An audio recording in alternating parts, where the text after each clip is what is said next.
இந்த நேரத்திற்கான தலைப்புச் செய்திகள்.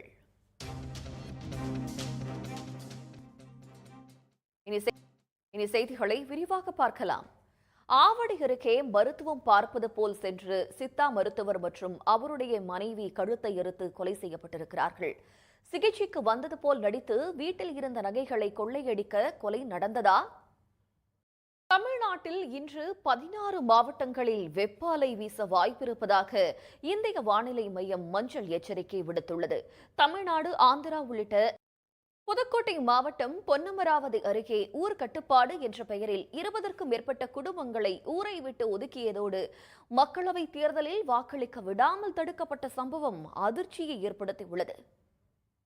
கர்நாடக மாநிலம் சாம்ராஜ் நகர் தொகுதியில் மறு வாக்குப்பதிவினையும் மலை கிராம மக்கள் புறக்கணித்ததால் வாக்குச்சாவடி மையம் வெறிச்சோடி காணப்படுகிறது.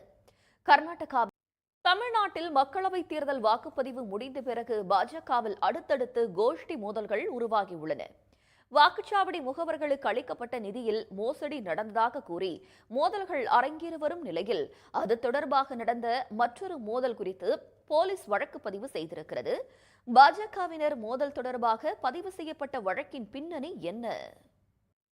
சென்னையில் 7 மாத கைக்குழந்தை 4வது மாடியில் இருந்து கீழே விழுந்து உயிர் பிழைத்த அதிசயம் நிகழ்ந்துள்ளது. கடலூர் மாவட்டம் திட்டக்குடி அருகே வெலிங்டன் ஏரியை தூர்வாரி கரையை வலுப்படுத்த வேண்டும் என்று அந்த பகுதி விவசாயிகள் கோரிக்கை விடுத்திருக்கிறார்கள்.